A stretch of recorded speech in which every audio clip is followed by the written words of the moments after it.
My name is Lauren Hayes, and I've been cleaning office buildings in downtown Chicago for 37 years. Some people might look at me and see just another older woman pushing a cart full of cleaning supplies, but I see something different when I look in the mirror each morning. I see a survivor. I see a mother who raised 3 children on her own after my husband Paul died in a construction accident when our youngest was only 5. I see calloused hands that worked double shifts so my kids could have school supplies and warm winter coats. I see dignity, even if the world doesn't always recognize it. My son Thomas is the reason I kept going through those hardest years. He was always the determined one, staying up late with his textbooks spread across our tiny kitchen table while I ironed clothes for extra money. He'd tell me about his dreams of becoming a businessman, of giving me a better life someday. I'd smile and tell him I already had everything I needed, but deep down, I was so proud. Watching him graduate from college was the proudest moment of my life. I worked overtime for months to afford a decent dress for his ceremony. Now Thomas runs the marketing division at Henderson & Associates, one of the biggest firms in the city.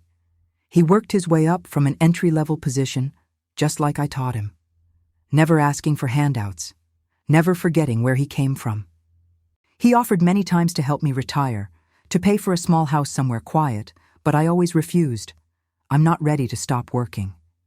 These hands know how to work, and working gives me purpose. Besides, I like my independence. I raised my children to stand on their own 2 feet, and I practice what I preach. 3 months ago, the cleaning company I work for got a new contract with Henderson & Associates. When my supervisor told me I'd be assigned to that building, my heart swelled with quiet joy. I'd get to see the place where my son had built his career, maybe catch a glimpse of him now and then, see him in his element. I never told him, though. Thomas doesn't know his mother cleans the very floors he walks on every day. It's not that I'm ashamed. I'm proud of what I do, but I know how office politics work. I didn't want to create any awkwardness for him. Didn't want his colleagues treating him differently because his mother empties their trash cans and scrubs their toilets. I usually clean Thomas's floor after hours when most everyone has gone home. The executive suite on the 14th floor is my last stop of the night. I take my time there, making sure everything is perfect. I dust his nameplate on the door with extra care. Thomas Hayes, Senior Vice President of Marketing.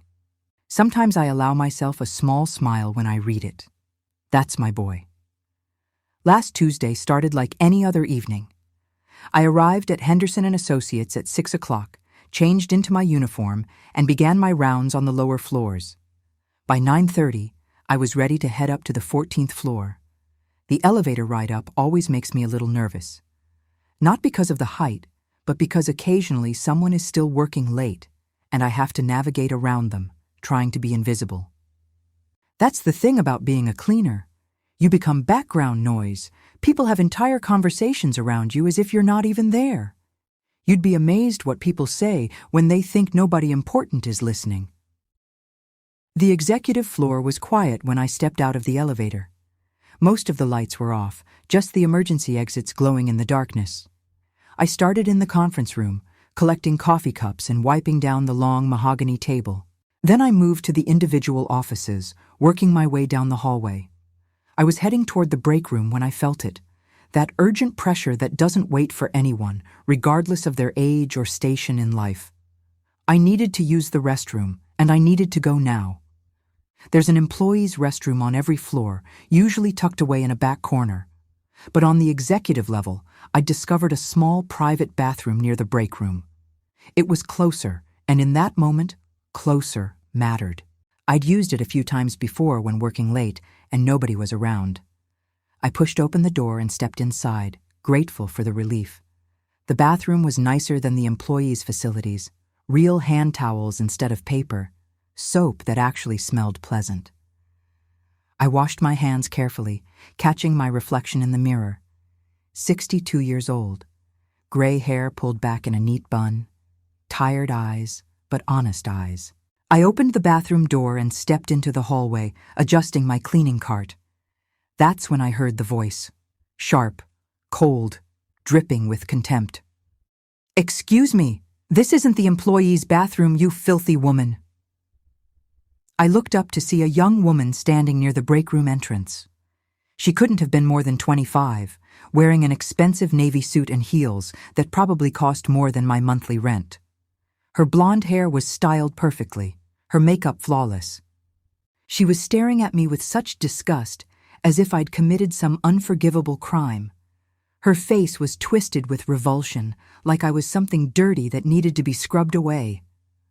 I'm sorry, I started to explain, but she cut me off. You people have your own facilities. This area is for executives and their staff only. Can't you read, or is that asking too much? Her voice got louder with each word. Do you have any idea how inappropriate this is? You probably touched everything with your filthy hands. I'll have to report this. God knows what diseases you might be carrying around.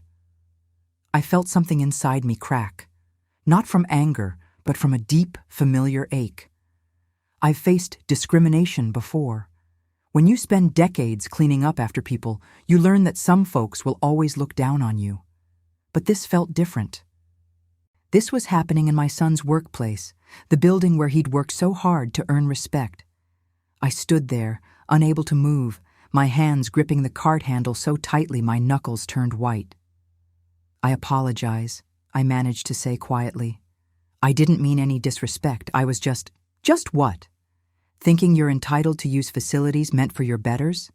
She laughed, a cruel sound that echoed in the empty hallway. Let me guess. You thought nobody would notice?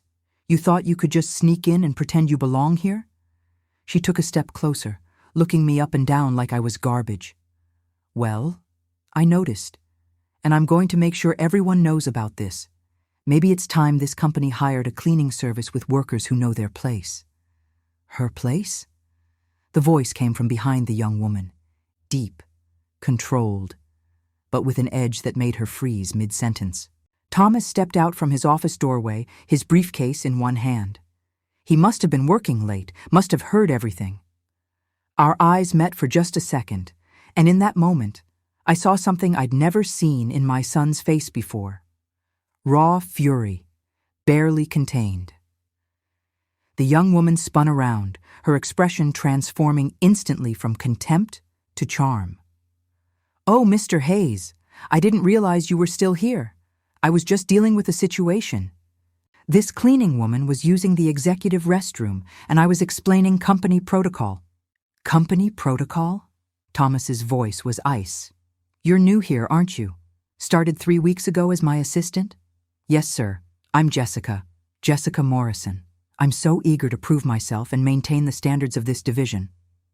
The standards of this division, Thomas interrupted, include treating every single person in this building with respect.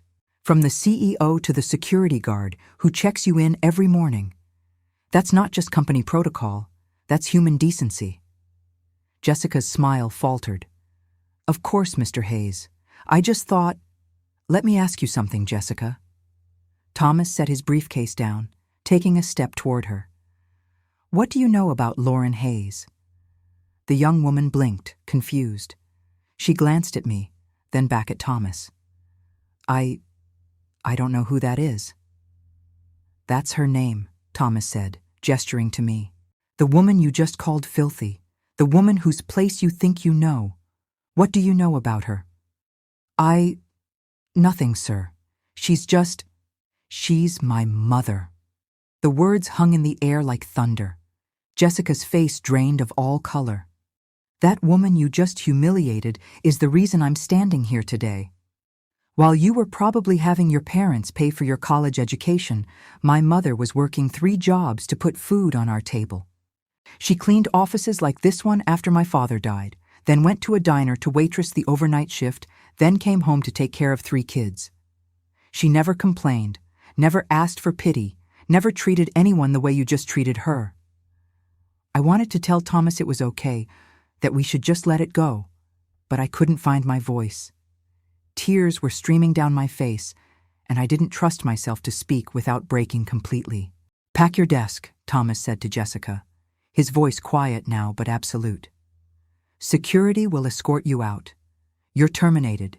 effective immediately. Not because you're my assistant and you disrespected my mother, although that would be reason enough. You're fired because any person who treats another human being with such cruelty has no place in my company. Jessica tried to speak, tried to apologize, but Thomas held up his hand. He walked past her and came to me, gently taking my shoulders. "Mom," he said softly, "why didn't you tell me you were working here?" "I didn't want to burden you," I whispered. "I didn't want people treating you differently." He pulled me into a hug right there in the hallway, not caring who might see. "You could never be a burden. And anyone who thinks less of me because my mother is a hard-working, honest woman isn't someone whose opinion matters." He pulled back, looking into my eyes. "You're done cleaning offices, Mom. I mean it this time. I'm buying you that house. You've earned your rest." This time, I didn't argue. Because sometimes accepting help isn't weakness. Sometimes it's allowing the people you love to give back what you gave them all those years. Love, dignity, respect. And maybe, just maybe, it's letting them show the world what you taught them about treating people right, no matter who they are or what they do. My name is Lauren Hayes, and I am enough exactly as I am.